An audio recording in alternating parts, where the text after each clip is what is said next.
నమస్తే. ప్రస్తుతం మనతో పాటు సీనియర్ జర్నలిస్ట్ దాము బాలాజీ ఉన్నారు. ఆయనతో మాట్లాడదాం. నమస్తే సార్. నమస్తే సార్, చంద్రబాబు నాయుడు స్పీకర్గా ఇండియా కూటమికి సపోర్ట్తో ఎన్డీఏ కూటమికి అపోజిట్గా పెట్టబోతున్నారు, అంటే బీజేపీకి యాంటీగా పెట్టబోతున్నారు స్పీకర్ని అని చెప్పేసి కొన్ని వార్తలు వస్తున్నాయి. అవి ఎంతవరకు నిజమయ్యే అవకాశం ఉంది సార్? వార్తలు అయితే వచ్చాయి. దీనికి ప్రధాన కారణం ఏంటంటే, మహారాష్ట్రలో ఉద్ధవ్ ఠాకరే శివసేన వర్గం నాయకుడు సంజయ్ రౌత్ ప్రకటించాడు, మాకు ఇట్లా ఇన్ఫర్మేషన్ ఉంది, చంద్రబాబు స్పీకర్గా తన టీడీపీ నుంచి ఒకరిని పెట్టాలనుకుంటున్నారని. సో అందుకని చంద్రబాబు కానీ పెడితే మా ఇండియా కూటమి మద్దతు ఇస్తుంది అనేది ఆయన చెప్పాడు. అసలు ఎందుకు ఈ స్పెక్యులేషన్ వస్తుంది అనుకున్నప్పుడు, మనకి ఇప్పుడు ఏంటంటే, చంద్రబాబుకు 16 మంది ఉన్నారు. ఎన్డీఏ కూటమిలో బీజేపీ తర్వాత second largest party TDP. So TDP మద్దతు లేకుండా బీజేపీ ప్రభుత్వం ఉనికిలో ఉండడం సాధ్యమంటే సాధ్యమే, కానీ ఇబ్బందులు మొదలవుతాయి. ఇంకెవరైనా అలాంటి వాళ్ళు వెళ్ళిపోతే మళ్ళీ ఇబ్బంది అవుతుంది. సో అందుకని చంద్రబాబు మీద బీజేపీ ప్రభుత్వం డిపెండ్ అవ్వాల్సిన పరిస్థితి ఉంది. సో కాబట్టి చంద్రబాబు కానీ లేకపోతే నితీష్ కానీ వీళ్ళిద్దరు కూడా ఏం ఆలోచిస్తున్నారంటే, మనకి పెద్దగా మంత్రి పదవులు లేకపోయినా పర్లేదు కానీ స్పీకర్ మాత్రం మన వాళ్ళు ఉండాలనేది ఆలోచిస్తున్నారు. దీనికి కారణం ఏంటంటే, బీజేపీని నమ్మలేము. ఎందుకు నమ్మలేము అంటే, బీజేపీకి అదేదంటారు, పాము తన పిల్లల్ని తానే తినేస్తుందని, అలా బీజేపీ తన మిత్రులను తానే తినేస్తుంది. సో అది ఆల్రెడీ చాలా చోట్ల ప్రూవ్ అయింది. మహారాష్ట్రలోనే శివసేనని చీల్చారు, మిత్రపక్షమే. తర్వాత ఎన్సీపీని చీల్చారు, ఏఐడిఎంకేని చీల్చారు. ఇలాగా వాళ్ళు తమ మిత్రుడైనా శత్రువైనా పెద్ద ఫరక్లా మనకు అవసరం అనుకుంటే చీల్చేస్తారు. సో అలాగా రేపొద్దున 16 మంది ఎంపీలు ఉన్నారు తెలుగుదేశానికి. అందరూ 7-8 మందిని వాళ్ళు తీసుకుపోవడానికి గ్యారంటీ ఏముంది? నితీష్ కుమార్ దగ్గర లాక్కోరని గ్యారంటీ ఏముంది? సో ఇటువంటి ఒక భయం అయితే ఉంది. సో ఎందుకంటే వాళ్ళు ఆల్రెడీ ఉత్తరప్రదేశ్లో 6 మంది ఎంపీలను ఐడెంటిఫై చేశాను బీజేపీ. 6 మంది మీద కేసులు ఉన్నాయి, 2 ఏళ్ల కంటే ఎక్కువ శిక్షలు పడే కేసులు. సో 2 ఏళ్ల కంటే ఎక్కువ శిక్షలు పడితే వాళ్ళ ఎంపీగా అనర్హత, రెండోది వాళ్ళ పొలిటికల్ కెరీరే ఇబ్బందులు పడుతుంది. సో అందుకని మీకు జైలు కావాలా, మాతో వస్తే పదవులు ఇస్తాము అన్న ఒక డిమాండ్ వాళ్ళకి ముందు పెడతారు. సో సహజంగానే ఎందుకు జైలుకి వెళ్తారు ఎంపీగా ఉండి? సో బీజేపీలోకి వెళ్ళిపోతారు. అలాగే బీజేపీ ఏం చేస్తుందంటే, అనేక చోట్ల దేశంలో భయపెట్టి వాళ్ళ మీద కేసులు అవన్నీ పెట్టించి వాళ్ళని భయపెట్టి తమ పార్టీలోకి చేర్చుకుంటారు. ఇది ఎప్పటి నుంచో జరుగుతుంది. అందుకని మనకి అనేక మంది కేసులు ఉన్న వాళ్ళు బీజేపీలోకి వెళ్ళిపోవడం కనిపిస్తుంది. ఇక్కడే ఆంధ్రప్రదేశ్లో సుజనా చౌదరి కానీ, సీఎం రమేష్, వీళ్ళందరి మీద కేసులు ఉన్నాయి. వీళ్ళందరూ బీజేపీలోకి వెళ్ళగానే కేసులు లేవు. అవేమైనా కూడా ఎవరికి తెలియదు. సో జనరల్గా వీళ్ళు వెళ్ళగానే సిబిఐ కానీ, ఈడీ కానీ క్లోజర్ పిటిషన్లు వేస్తుంటాయి హైకోర్టులో కానీ, సుప్రీంకోర్టులో కేసును క్లోజ్ చేశామని. అంటే జనరల్గా ట్రయల్ కోర్టులు వేస్తుంటారు. ఎక్కడైతే కేసు ఉందో అక్కడ ఈ సాక్ష్యాధారాలు ఏం దొరకలేదు మాకు, ఇది క్లోజ్ చేశానని క్లోజర్ పిటిషన్ వేస్తారు బీజేపీలోకి వెళ్ళగానే. అందుకని బీజేపీ అనేది ఒక వాషింగ్ మిషన్ అని ఇండియా కూటమి అంటుంటారు. అంటే డర్టీ పాలిటిక్స్ చేసే వాళ్ళందరూ అటు వెళ్తే క్లీన్ అయిపోతారు. సో ఈ భయం అయితే ఉందన్నమాట మిత్రపక్షాలకు కూడా. ఎన్డీఏ కూటమి ఇటు చంద్రబాబుకి భయం ఉంది, ఎందుకంటే చంద్రబాబు మీద కేసులు ఉన్నాయి, చంద్రబాబు ఎంపీల మీద కేసులు ఉంటాయి. కేసులు లేకపోతే కేసులు పెడతారు, అది పెద్ద విషయం కాదు.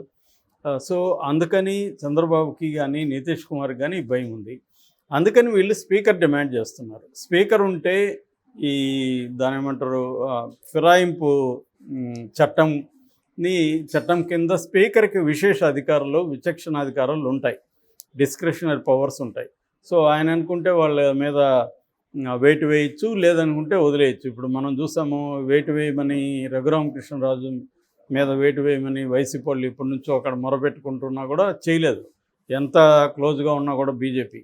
ఎందుకంటే బీజేపీ అంటే కొన్ని గేమ్స్ ఆడుతూ ఉంటుంది. సో ఎవరికి ఫుల్ ఫ్రీడమ్ లేదు, వీళ్ళకి కూడా మిత్రపక్షాలకు కూడా వాళ్ళని కంట్రోల్లో పెట్టుకోవడం, భయం అనేది అందరికీ భయాన్ని చూపించి కంట్రోల్లో పెట్టుకోవడం జరుగుతుంది. ఇప్పుడు ఫర్ ఎగ్జాంపుల్, చంద్రబాబు అరెస్ట్ వెనుక బీజేపీ ఉందని అందరికీ తెలుసు. మళ్ళీ అదే చంద్రబాబు అదే బీజేపీతో ఎందుకు కలిశాడు? ఓన్లీ బికాస్ ఆఫ్ ఫియర్ తప్ప ఇంకేం కారణం లేదు. సో వీళ్ళతో లేకపోతే మనం ఓడిపోతాం అనేది ఒకటి, ఓడినా గెలిచినా వాళ్ళతో లేకపోతే మనం జైలుకి వెళ్తాం అనేది ఒకటి, ఈ ఫియర్ నుంచి మాత్రమే బీజేపీతో కలిశాడు. సో అందుకని ఫియర్ని ఉపయోగించుకొని ప్రతిపక్షాలని లేదా మిత్రపక్షాలని తమలో కలుపుకోవడం, వాళ్ళని చేల్చడం అనేది బీజేపీ చేస్తుంది. అందుకని స్పీకర్ మన వాళ్ళైతే ఈ ఇబ్బంది ఉండదు, మనం కాన్ఫిడెంట్గా ఉండొచ్చు అనేది ఇటు తెలుగుదేశంలో ఉంది, అటు నితీష్ కుమార్తో కూడా ఉంది. అయితే ఇప్పుడు ప్రతి సన్నివేశాన్ని తమకు అనుకూలంగా మలుచుకోవాలని ఇండియా కూటమి పొంచి ఉంది. యాక్చువల్గా నిన్న మొన్న మనం చెప్పుకున్నాం ఖర్గే గురించి. ఖర్గే ఆల్రెడీ ప్రభుత్వం కూలిపోతుందని చెప్పాడు. అంటే ఏంటంటే వీళ్ళ మధ్య ఏదో ఒక ఇబ్బందులు వస్తుంది. బీజేపీ సైలెంట్గా ఉండదు, బీజేపీ తన గుడ్లను తానే తినేస్తుంది, కాబట్టి గొడవలు వస్తాయి అనేది ఉంది. ఆల్రెడీ హర్యానా, జార్ఖండ్, మహారాష్ట్రలో అక్టోబర్ లోపల ఎన్నికలు ఉన్నాయి.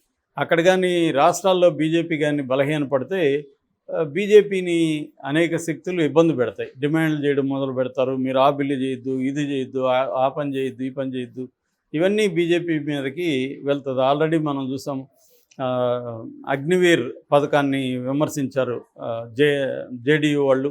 దాంతో అగ్నివీర్ పథకాన్ని ఇప్పటి వరకు అనేక ఉద్యమాలు వచ్చినా కూడా దాన్ని సవరించకుండా ఉన్న బీజేపీ ఇప్పుడు సవరించాల్సి వస్తుంది. మ్యాక్సిమం దాన్ని అనుకూలంగా సవరించింది.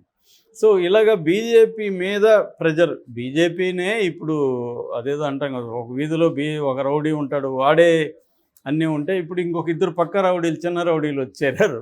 సో వీళ్ళిద్దరు కూడా అప్పుడప్పుడు ఇన్ని నువ్వు ఆ వీధిలోకి పోవద్దు, నువ్వు రైట్ రా, నువ్వు లెఫ్ట్ రా అంటున్నారు. ఇది ఈ రౌడీకి ఇబ్బంది అవుతుంది. ఎందుకంటే ఇప్పటివరకు తన అందరినీ భయపెడుతుంటే ఇప్పుడు ఎవరో ఇద్దరు చేరి, ఎందుకంటే వీళ్ళ మీద ఆధారపడాల్సి వచ్చింది, అతను కుంటువాడు గుడ్డవాడు అయ్యాడు. సో ఇటువంటి ఒక ఇబ్బంది ఇప్పుడు మోడీకి ఉంది. సో వీళ్ళకి కూడా అదే ఇబ్బంది ఉంది. సో అందుకని ఒకరినొకరిని నమ్మే పరిస్థితి లేదు. అందుకనే ఎవరో కార్టూన్ వేశారు, మోడీ వీళ్ళిద్దరిని ఇలా కౌగులించుకుంటే వీళ్ళిద్దరు వెనకాల 2 కత్తులు పెట్టుకున్నారు. సో ఇద్దరు కలిసి ఎప్పుడు మోడీని కత్తులతో పొడుస్తారు తెలియదు. అట్లాగే మోడీ దగ్గర కూడా కనిపించను దాంట్లో వేయలేదు, కానీ మోడీ దగ్గర కూడా కత్తులు ఉంటాయి, వీళ్ళిద్దరిని కూడా పొడవగలరు మోడీ. సో కాబట్టి ఇటువంటి ఒక అపనమ్మకం మీద ఆధారపడిన ఇది కాబట్టి ఇండియా కూటమి పొంచి ఉంది. ఇప్పుడు ఇండియా కూటమి ఏమి చేస్తుందంటే ఒక రకంగా టెంప్ట్ చేస్తుంది చంద్రబాబుని. నువ్వు కానీ స్పీకర్కి పోటీ పెడితే మేము మీకు మద్దతు ఇస్తాం అని చెప్తుంది. ఇది జరిగితే గందరగోళం వస్తుందని ఇండియా కూటమికి తెలుసు. అయితే చంద్రబాబు టాక్టిక్స్ ఏందని మనం ఆలోచిస్తే, చంద్రబాబు టాక్టిక్స్ ఏంటంటే, చంద్రబాబు ప్లాన్ ఏంటంటే స్పీకర్ మన మనిషి ఉండాలి, కానీ మన పార్టీ అవసరం లేదు అనేది చెప్తాడు. ఎందుకు వాళ్ళు అంటారు? ఒకటి ఆబ్వియస్, స్పీకర్ వాళ్ళ కంట్రోల్లో ఉండాలి. 2 మీకు ఇస్తే నితీష్ కూడా అడుగుతాడు, నితీష్ మళ్ళీ డిప్యూటీ అన్న ఇవ్వాలి. సో మీ ఇద్దరికి ఇచ్చేస్తే మేమేం చేయాలన్నట్టుగా బీజేపీకి ఉంటుంది. అందుకని ఏం చేస్తున్నాడు చంద్రబాబు తెలివిగా, బీజేపీకే ఇవ్వండి కానీ పురంధేశ్వరికి ఇవ్వండి అంటున్నాడు. అప్పుడు అక్కడ నితీష్కి కూడా ఏం చెప్పొచ్చు, మేము తెలుగుదేశానికి ఇవ్వలేదు కాబట్టి మీకు కూడా ఇవ్వం అని చెప్పొచ్చు బీజేపీకి.